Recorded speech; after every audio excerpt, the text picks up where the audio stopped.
સંસ્કાર આપવામાં આવતો અને પછી ઋષિ મુનિઓ પાસે એને ભણવા મોકલવામાં આવતો. અને પ્રાચીન સમયમાં આપણા દેશમાં અનેક વિદુષી નારીઓ પણ થઈ ગઈ, જેવી કે મૈત્રી, ગાર્ગી, અપાલા, લોપામુદ્રા, ઘોષા. આ સ્ત્રીઓ એમનું ઇતિહાસમાં જે વિદુષી તરીકે નામ છે ને એ બાબતનું સાક્ષી છે કે એ સમયમાં પણ કન્યા કેળવણી અને સમાજમાં સ્ત્રીઓનું સ્થાન છે ખૂબ જ ઉચ્ચ અને મોભાભર્યું હતું. ત્યાર પછી આપણે થોડાક નજીકના ભૂતકાળમાં જો નજર ફેરવીએ તો આપણા ગોંડલ ધોરાજી સ્ટેટના મહારાજા સર ભગતસિંહજી, જેમણે પોતાના સમયમાં પ્રાથમિક શિક્ષણ ફરજિયાત અને કન્યા કેળવણી ફરજિયાત આ અભિયાન ચલાવ્યું હતું. અને બાળકોને શિક્ષણ નહીં આપનારને એના સમયમાં દંડ ફટકારવામાં આવતો.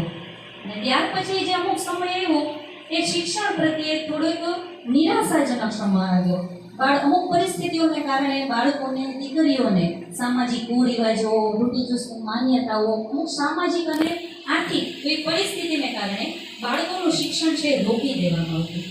અને પ્રવર્તમાન સરકારે આ સમસ્યાને બરાબર સમજી નિહાળી અને આ સમસ્યાના ઉદ્ધાર માટે શું કરી શકાય, એક મજબૂત, સુદૃઢ અને સમૃદ્ધ રાષ્ટ્રના નિર્માણમાં સમાજનું અને ખાસ કરીને કન્યા કેળવણીનું શું યોગદાન છે એ સમજ્યું અને તેના ફલ સ્વરૂપે આ પ્રવેશોત્સવનું નિર્માણ થયું.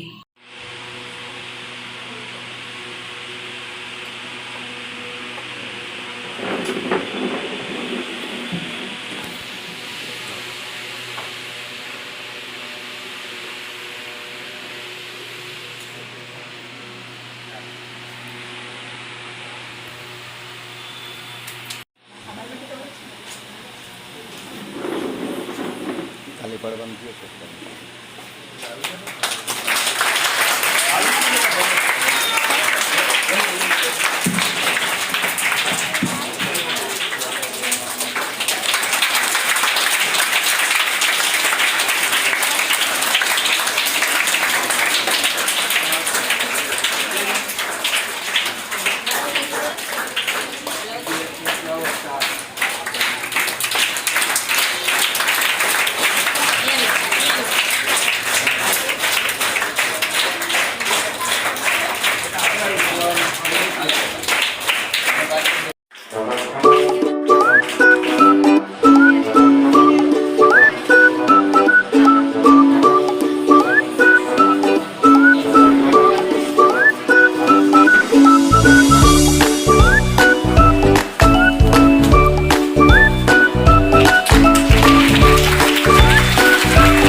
શિક્ષકનો એવોર્ડ મેળવતા તમારા આચાર્ય મકવાણા સાહેબ અને આજે પ્રવેશ મેળવતા નાના નાના બાળકો અને આપણે મકવાણા સાહેબ તમારી સ્કૂલના ખૂબ હોશિયાર વિદ્યાર્થીઓ.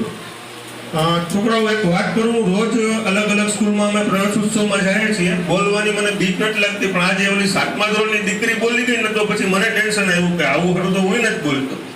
એટલે એટલું સરસ તમે બોલો છો અને તમે જે બોલો છો ને એમાં તમારા શિક્ષકની મહેનત દેખાય છે. તમે અહીંયા જે વર્તન કરો છો ને એનું પ્રતિબિંબ છે કે તમારા શિક્ષકો અને તમારી શાળા તમારી ઉપર કેટલી મહેનત કરે છે. અને સલાહ કે આશીર્વાદ આપવા કરતા એક નાનકડી વાત કરી છે કે દીકરી અહીંયા આવીને બહુ સરસ બોલી ગઈ કે મોબાઈલનું વ્યસન હવે થાય છે. આમાંથી કેટલા જણા મોબાઈલમાં ગેમ નથી રમતા એવા કેટલા? બહુ ઓછા. હાથ બોલજો. એટલે બેટા એ દીકરીએ બધું મારે કેવું હતું ને એ બધું કહી દીધું, પણ હવે તમે બસ રાખી દો.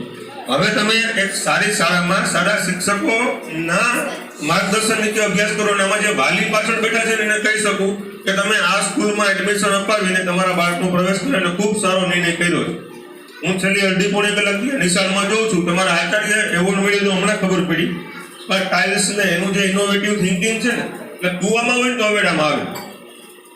તમારા નિશાળના દરેક શિક્ષકો, આ સંચાલન કરનાર પૂજાબેન, એમને જે છોકરાઓ તૈયાર કર્યા છે એ, અને અહીંયા જે બે દીકરીઓ બોલી ગઈ, એટલે હું ખરેખર એનાથી બહુ અભિભૂત થઈ ગયો કે ખરેખર બહુ સારું બોલી, વ્યવસ્થિત બોલી.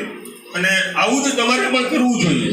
એક છોકરો કે એક છોકરી એવોર્ડ લઈ જાય એના કરતાં એવું કરીએ કે આપણે બધા આ બાબતે વિચારીએ ગંભીરતાથી. ને તમારા શિક્ષકોને તમારી મદદની જરૂર છે. એ લોકો તો અહીંયા એટલે જ આવે છે. એટલે વાલીઓ માટે એક વાત ખાસ કહીશ કે તમે અહીંયા પ્રવેશ મેળવ્યો છે ને, તમને ધોરાજીમાં ગવર્મેન્ટની અંદર જે શિક્ષિત અને એજ્યુકેટેડ શિક્ષકો મળશે ને, આ લોકોને એમનામ પ્રવેશ નોકરી નથી મળી જવાની.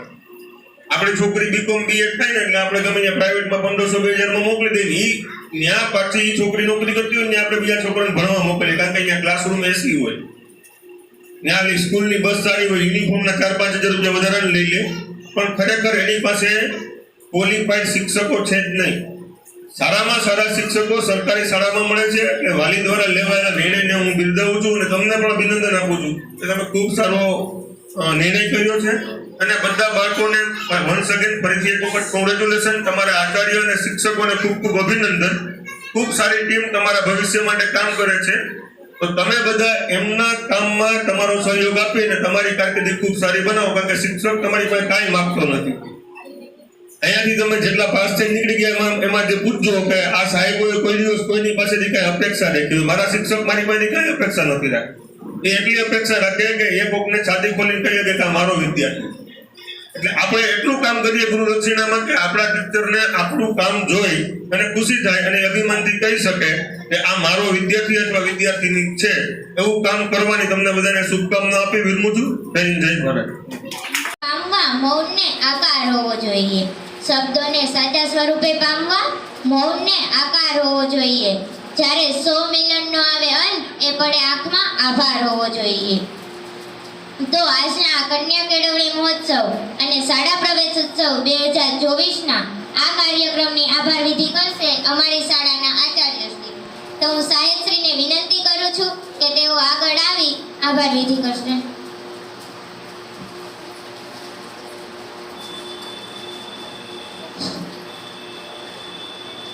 કેટલાને મજા આવે છે?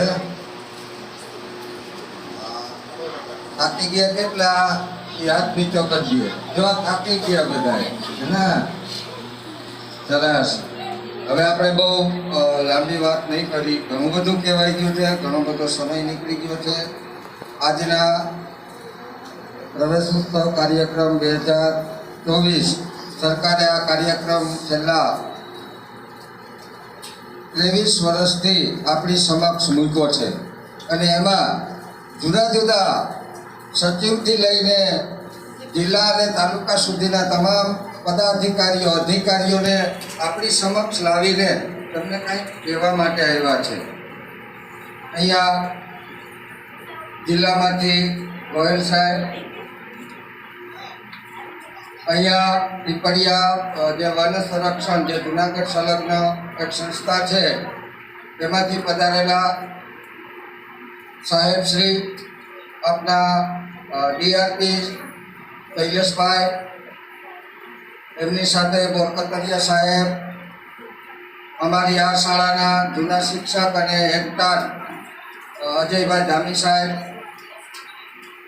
દર વખતે આપણને કંઈક ને કંઈક આપણી અપેક્ષા હોય એનાથી પણ વિશેષ જે મૂલવણી કરીને કે આ બાળકો છે એ આ પ્રકારના છે તો એમને માટે કાયમને માટે મોટો આપતા ભાઈ વઘાસિયાભાઈ.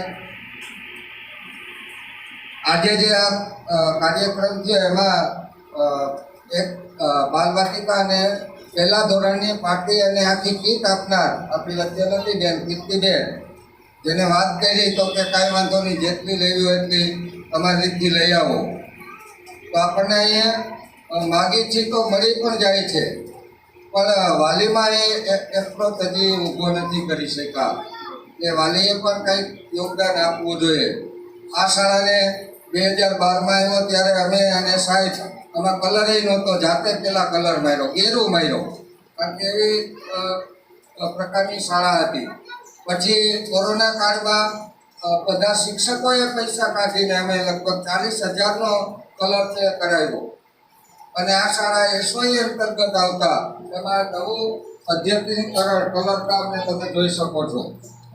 પછી આ શેડ નહોતો કે શહેરની શાળા હોય ત્યાં મધ્યાહન ભોજન શેડ ન હોય, પણ મેં એના સાહેબો સાથે ખૂબ જ તીખી રજૂઆતો કરી અને અંતે એમને ફાળવણી પણ કરી દીધી અને એ પણ એક સારું કામ કહેવાય.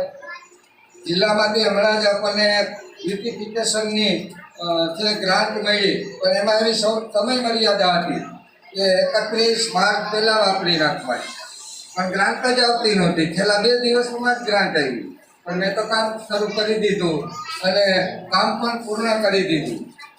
અમારા ધામી સાહેબે મને સૂચન કર્યું કે આમાં બાળકોને આ લાદી એક ગુજરાતી અને ગણિતની કુલ 107 લાદીઓ છે જે મોરબી મારા મિત્ર છે, હું તો વાંકાનેર હતો, એના કોન્ટેક્ટથી એ તમામ લાદીઓ લઈ આવી અને જે પેન્ટર બગડાભાઈને જે પૈસા આપવાના હતા એમાં એને વાત કરી કે મારે આવો કંઈક કોન્સેપ્ટ છે, તમારો કલર તો ભૂસાઈ જાય, વિખાઈ જાય, પણ જ્યારે એ બાળક લાદી એની રીતે એકડા પણ આવડી શકે છે.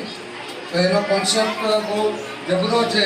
બીજી શાળાઓ પણ આવો કોન્સેપ્ટ લાવે અને ખૂબ પ્રગતિ કરી શકે એમ છે. તો બંને સાહેબો સાથે દાતાશ્રી ઉપસ્થિત રહ્યા, એમનો કિંમતી સમય આપણી સાથે શેરિંગ કર્યો છે અને હજી પણ બીજી શાળાઓમાં જવાનું છે. તો હું એ તમામનો હૃદયપૂર્વક આભાર માનું છું. એસએમસી અધ્યક્ષને એ બધા આવ્યા હતા પણ કામ સંજોગોને કારણે નીકળી ગયા. અહીંયા ઉપસ્થિત વાલીઓ છે એમને મારે વિનંતી છે કે એ પણ જ્યારે પણ શાળામાં કાંઈ શિક્ષક બોલાવે તમારા બાળક માટે તમારે સમય કાઢીને આવવાનો છે. આજે પણ આવ્યા છો એ બદલ હું શાળા પરિવાર વતી તમામનો આભાર માનું છું. અસ્તુ, જય હિન્દ. અને હવે આગળમાં અહીંયા વૃક્ષારોપણ માટે આપણે જવાનું છે તો એમની સાથે જે ટીમ છે એ આપણે રવાના થશું.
કાયદેસર જ ભાવ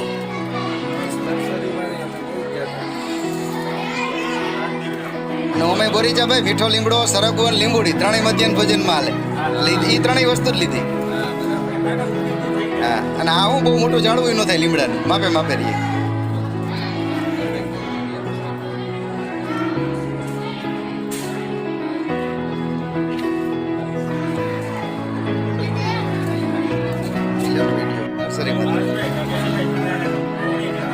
કાયદેસર જ ભાવ